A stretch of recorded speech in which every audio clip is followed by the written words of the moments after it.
Buenos días, estimados amigos y hermanos en la fe que me siguen por mi canal en YouTube. En esta mañana tomé un tiempo para hablar acerca de Jesús como el Verbo encarnado en Cristo. Por muchos años, tanto los padres de la Iglesia como teólogos y laicos han tratado de estudiar y explicar el misterio del Verbo encarnado. Sin embargo, no es hasta que uno hace exégesis del texto bíblico, es decir, analizar el texto en su contexto, es que podemos entender el misterio del Verbo. De lo contrario, pudiéramos caer, como sucede con muchas sectas pseudocristianas, en el error de minimizar el rol salvador, redentor y mesiánico del Verbo encarnado en Cristo. Comienza Juan capítulo 1, versículo 1 diciendo: en el principio era el Verbo. Este término en griego es logos, que significa palabra, mensaje. Ahora es importante entender que cuando Juan dice en el principio era el Verbo, lo está diciendo en un término terrenal, en una dimensión terrenal, y lo podemos ver en esta línea. Esta línea que nosotros vemos es una línea trazada en el infinito.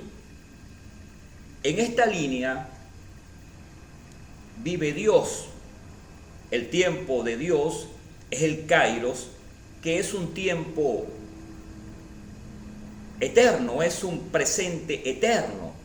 Dice el libro de Apocalipsis que Él es Alfa y Omega, que son letras del alfabeto griego. Pero no quiere decir que con eso que Él tuvo un principio y que tiene un fin. Quiere decir que Él es el principio y Él es el fin. Él es el Alfa y el Omega, el principio y fin. Su tiempo es eterno. Ahora, en esta línea corta vemos el Cronos, que es el tiempo del hombre. Los hombres sí tenemos fecha de nacimiento y fecha de expiración cuando nos vayamos de esta tierra, cuando abandonemos este tabernáculo terrenal. Hasta ahí llegamos.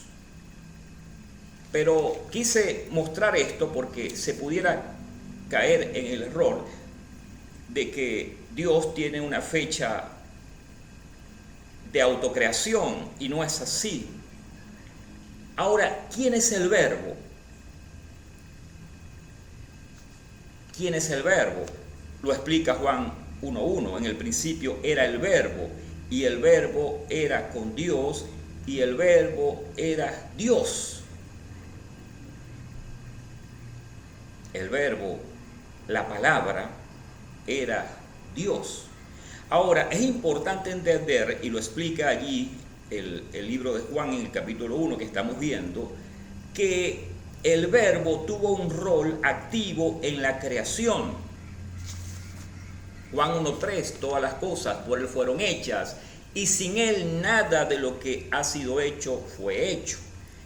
Génesis 1:1, en el principio creó Dios los cielos y la tierra. Y Colosenses 1:16 dice: porque en Él fueron creadas todas las cosas, las que hay en el cielo y las que hay en la tierra, visibles e invisibles, sean tronos, sean dominios, sean principados, sean potestades. Todo fue creado por Él y para Él. Lo que vemos, el universo con sus millones de galaxias, las Pléyades, el Orión, los grandes astros, los cometas que dan la vuelta a la Tierra cada 70 años. Todo fue creado por Él, aún el mundo invisible. Ya lo está diciendo, principados, potestades, autoridades, se está refiriendo a gobernadores del mundo espiritual, tanto benignos como malignos. De hecho, Satanás es un servidor de Dios. Eso lo vemos en el libro de Job. Y también dice la Biblia que los demonios se sujetan a la palabra de Dios, porque son seres creados.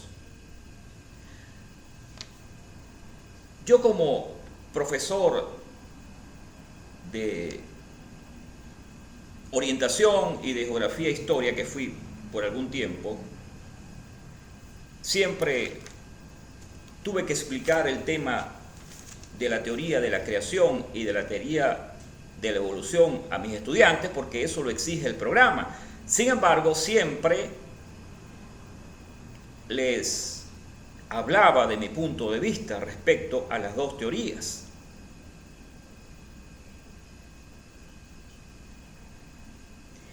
El problema de nosotros enseñar como educadores o como científicos que el hombre viene del mono y que somos, por lo tanto, animales, es que eso me libra de toda responsabilidad personal.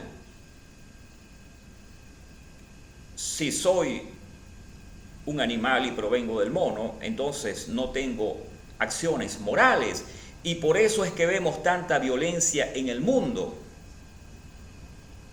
Por lo general, esos sujetos que disparan contra las masas no tienen conciencia del bien y el mal, no tienen creencias trascendentales acerca de lo que es Dios. No hay temor de Dios. 3 de diciembre de 2021, un estudiante en una escuela de Michigan, en los Estados Unidos, dispara contra una multitud de estudiantes y mueren 4 adolescentes. ¡Qué tragedia! Una organización llamada Bullying Sin Fronteras dice que 6 de cada 10 niños sufre acoso en estos ambientes escolares. Según la UNESCO, se hizo una encuesta a 34.877 maestras y 3 de cada 5 de ellas manifestaba que la violencia escolar incide en sus prácticas pedagógicas. Ahí están los resultados. Queremos una educación laica, sin conexión con la religión. Bueno, eso deja un hueco cognitivo inmenso para que entre cualquier creencia. Yo siempre lo he dicho, podemos tener las mejores universidades y graduar expertos, técnicos, profesionales, pero si no hablamos de valores en la universidad, de valores humanos, de ética que está directamente relacionado con la espiritualidad, ¿de qué nos sirve? ¿De qué nos sirve formar profesionales que a la larga serán corruptos porque no tienen creencias sólidas? Bueno, quiero dejar eso a la audiencia para la reflexión. Yo sí creo que la educación debe tener un componente espiritual, cristocéntrico. El cristianismo no es una filosofía que unos cuantos asumen. El 32% de la población es cristiana. El cristianismo es la religión más difundida, le sigue el Islam. Entonces alguna verdad tiene que tener y algún impacto positivo sobre las sociedades y sobre la historia de las naciones. Ahora, decíamos, en el principio era la palabra o el verbo estaba con Dios y el verbo era Dios. Ya vemos que tuvo un rol, el verbo, activo en la creación, pero también el verbo era portador de la vida. Está allí en este libro que estamos estudiando, en él estaba la vida, y la vida era la luz de los hombres. El verbo era portador de vida. Por eso Jesucristo lo dijo: yo soy la resurrección y la vida, el que cree en mí, aun cuando esté muerto vivirá. Yo he venido para que tengan vida y para que la tengan en abundancia. Cuando Dios hizo al hombre, sopló sobre ese barro vida, neuma, y el hombre vino a ser alma viviente. El Verbo era la luz. Juan 1:9, aquella luz verdadera que alumbra a todo hombre, venía a este mundo. Ese término luz lo está diciendo en un sentido moral. Uno puede vivir en verdad o en mentira. Uno puede vivir en penumbras, en oscuridad o en la luz. Uno puede vivir en valores o en antivalores. Pero Él es la referencia. Él es la luz verdadera que ilumina a todo hombre. Y lo dijo el padre de la patria, Simón Bolívar: moral y luces son nuestras primeras necesidades. Y lo dijo como buen católico cristiano.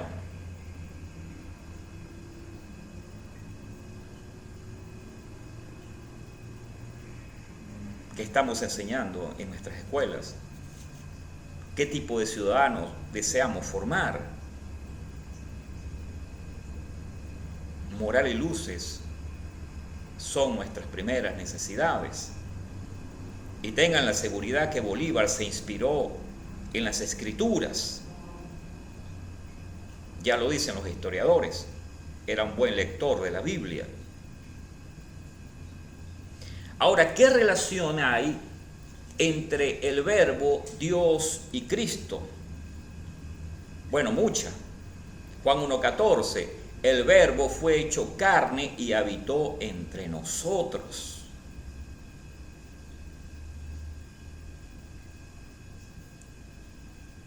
El Verbo fue hecho carne y habitó entre nosotros.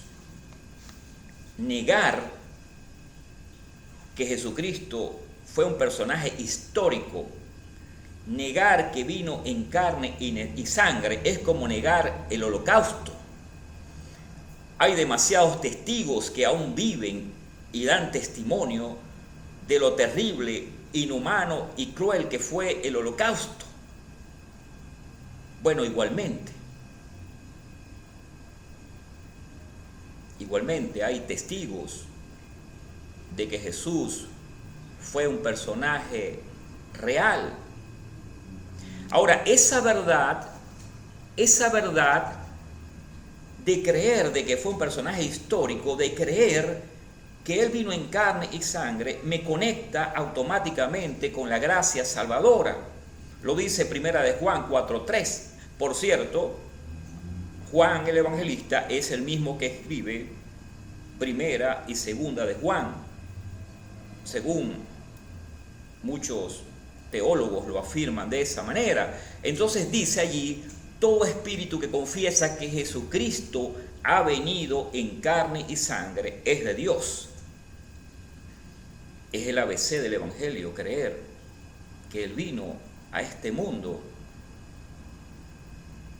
y tuvo una presencia activa entre la vida de los seres humanos. Ahora, negar esa verdad me convierte el anticristo, y lo dice allí mismo Juan, más abajo. ¿Quién es el anticristo? Aquel que niega que Jesús ha venido en carne y sangre. Ahora, hemos visto ya que el Verbo, la palabra, era Dios. Dios en Cristo dando vida al mundo. Colosenses 1:15, Él es la imagen del Dios invisible, el primogénito de toda creación. Él proyectaba la imagen del Padre al mundo. Por eso Felipe, en una oportunidad, se le acerca y le dice: Señor, muéstranos al Padre y nos basta. Y Jesús le dice, Felipe, tanto tiempo he estado con ustedes y dices tú, muéstranos al Padre. Hebreos 1:3, Él es el resplandor de su gloria y la imagen misma de su sustancia. Y cuando el autor de Hebreos utiliza la palabra sustancia, lo dice en un término en que se trata de una sustancia homogénea, que no tiene componentes distintos, es decir, Jesús tenía la misma naturaleza, la misma esencia del Padre. Estaba Cristo, estaba Dios en Cristo reconciliando al mundo. Ahora, debo decir algo en este momento. Muchas veces esos prejuicios errados que la gente escucha y repite tiene que ver con ideas desviadas que tenemos los cristianos respecto a lo que es Dios y lo que es Jesús.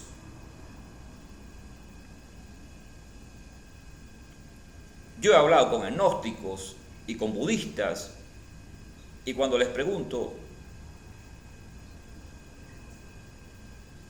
¿quién es Jesús?, dicen un maestro moralista, un gran maestro moral. Pero terrible es preguntarle a un cristiano,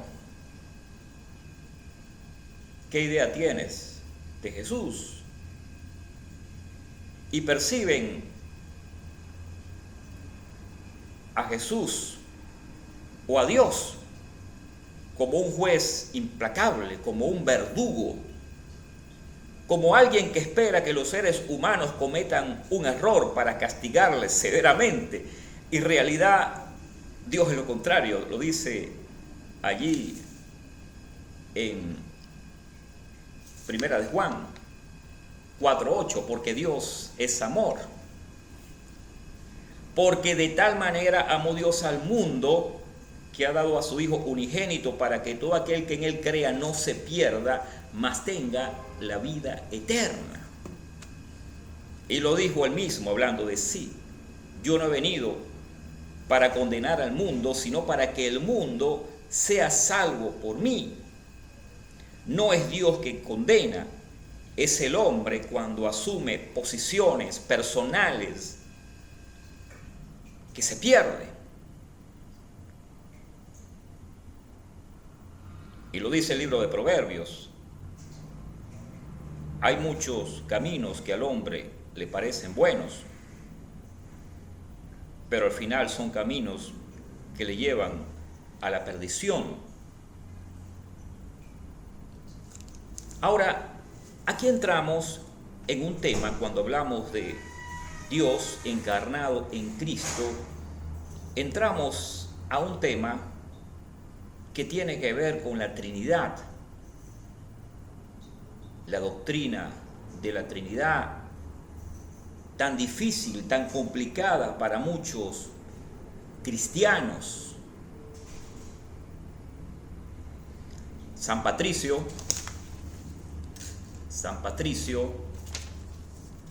llegó a Irlanda y explicaba la Trinidad con un trébol. Un trébol es una planta de 3 hojas. Por aquí, por mi casa, en mi jardín, tengo muchos tréboles. Es una planta que se multiplica bastante. Tienen 3 hojas que se alimentan de un mismo tallo, por donde sube la savia. Yo lo explico con el agua. El agua en sus 3 estados, hielo, vapor y agua, es hidrógeno y oxígeno. Así es la Trinidad, son 3 formas de manifestaciones de un mismo Dios.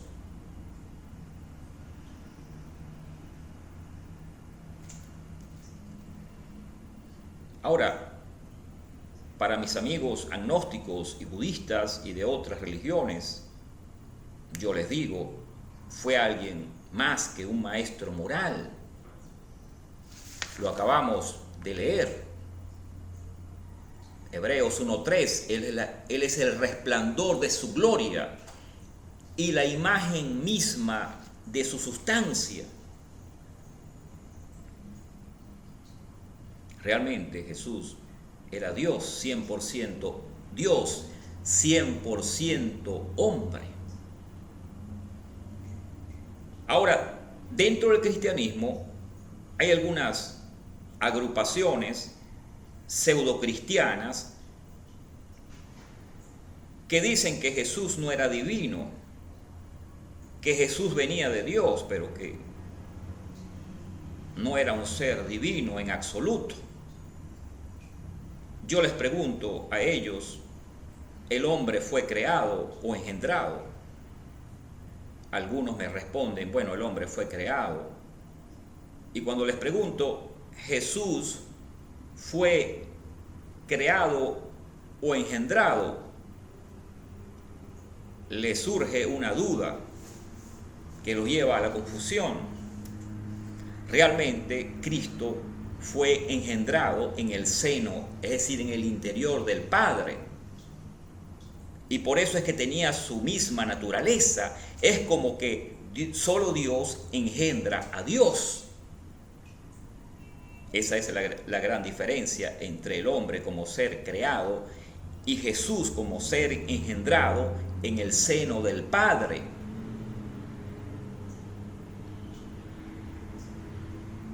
Entonces, no es una fábula su advenimiento.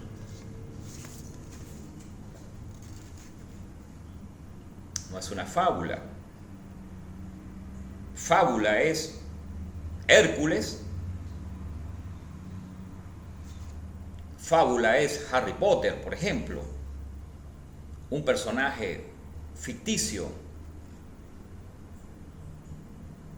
Pero cuando hablamos de Jesucristo, estamos hablando de algo distinto.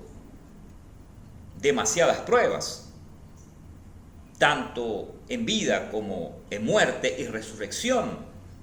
Mateo, Marco, Lucas y Juan, los 4 evangelios sinópticos, es una prueba contundente de la obra y de la misión mesiánica de Jesús al mundo. Fueron testigos oculares de los milagros y las maravillas, pero más allá de eso, de su gloria, como dice Juan, gloria como la del unigénito del Padre, lleno de gracia y de verdad.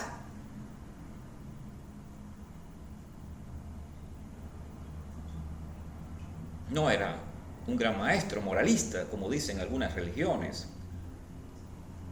Ahora también hubo testigos de su resurrección. A Pablo se le apareció en el camino a Damasco, según Hechos capítulo 9.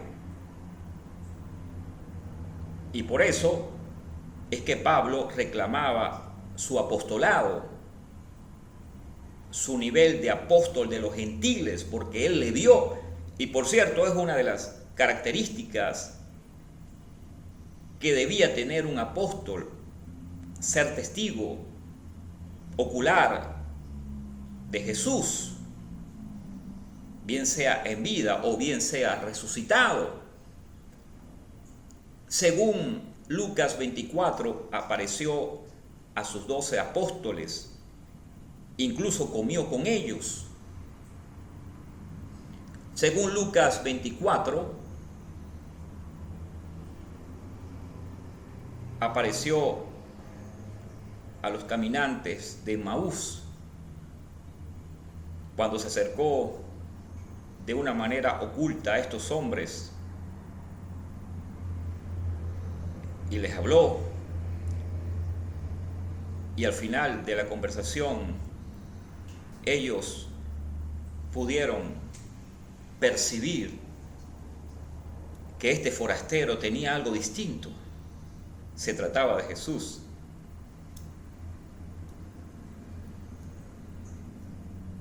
demasiadas pruebas como para negar la obra salvadora, redentora y mesiánica del Hijo de Dios. Y lo otro es el testimonio de la persona. Hace unos meses hablaba con una señora y le hablaba de Jesús, porque eso es lo que hacemos los cristianos, hablar de Jesús.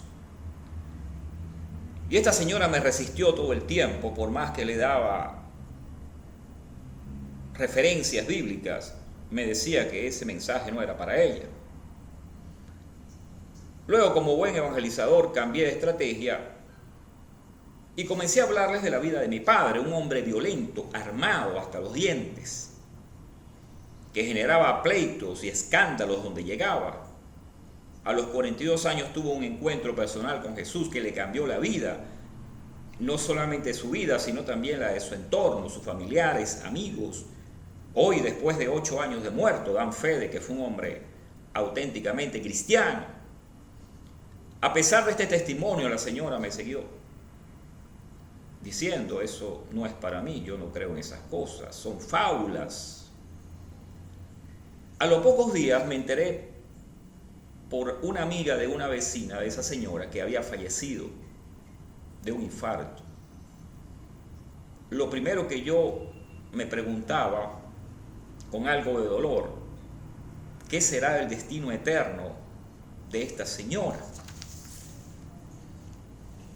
Dios no la condenó, se condenó a sí mismo cuando rechazó la luz.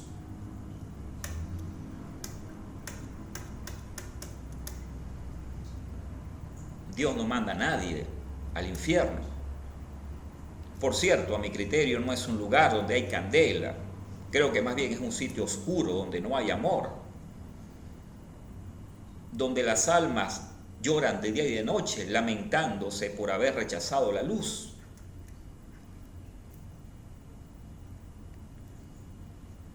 Y lo dice la misma palabra. Esta es la condenación, que la luz vino al mundo, pero los hombres amaron más a las tinieblas que a la luz. Él no vino para condenar a nadie. Cuando Juan Bautista le vio venir al Jordán, dijo de él: este es el Cordero de Dios que quita el pecado del mundo. Y Juan 3:16 lo dice: porque de tal manera amó Dios al mundo, que ha dado a su Hijo unigénito, para que todo aquel que en él crea no se pierda, mas tenga la vida eterna. Ahora, Jesús tuvo una obra, ese fue parte de su obra mesiánica, salvadora, pero también vino a llevar hijos a la gloria, a ser hijos y llevarlos a la gloria. Eso está allí en la palabra de Dios. A los suyos vino y los suyos no le recibieron, mas a todos los que le recibieron y creyeron en él se les dio la potestad para ser llamados hijos de Dios. Está en Juan 1, versículos 11 y 12. Y también Jesús les dijo a sus discípulos: en la casa de mi Padre muchas moradas hay.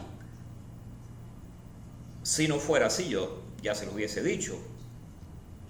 Pero me voy a preparar un lugar para cada uno de ustedes, para que donde yo esté, ustedes también estén. Y esa es la esperanza del cristiano.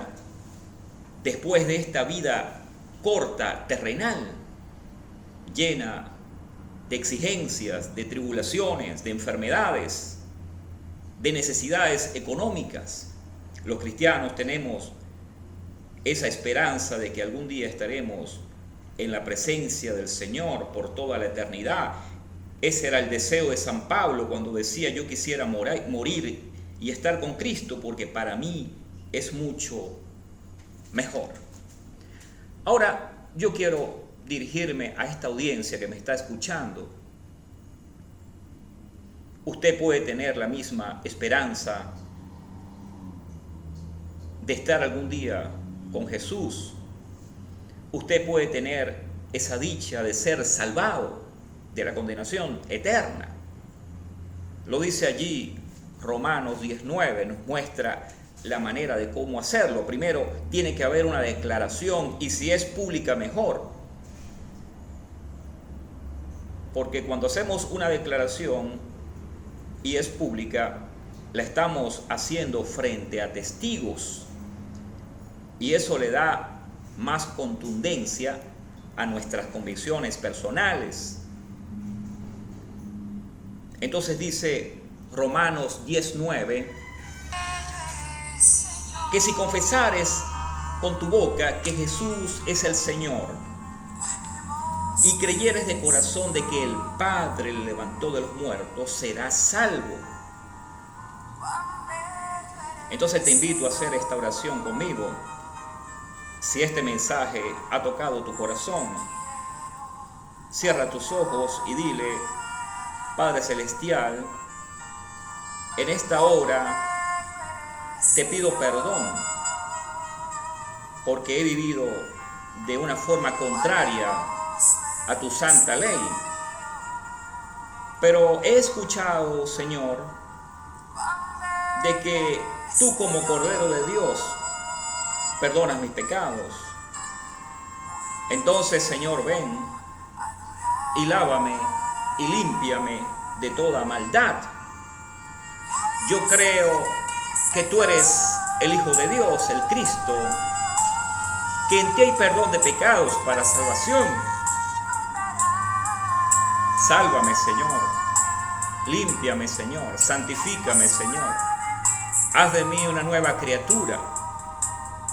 Pero sobre todas las cosas, Señor, escribe mi nombre en el libro de la vida, de tal manera que cuando tú pases lista, yo pueda decir: presente, Señor, aquí estoy presente.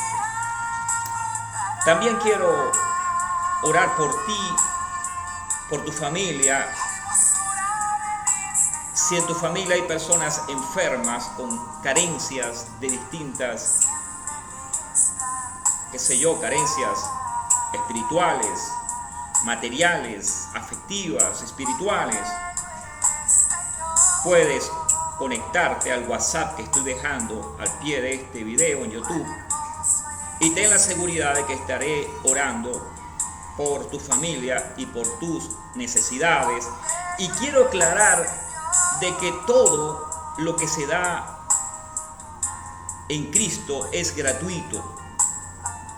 Nada tienes que pagar por la salvación, por tu salvación. Nada tienes que pagar por la paz de Dios en ti. Lo dice el libro de Isaías: venid, comprad sin precio y sin dinero. Es la paz que Dios da, porque la paz de Dios sobrepasa todo entendimiento. Entonces te bendigo a tu familia, bendigo tu trabajo, y te pido que estés en contacto conmigo a través de este canal en YouTube.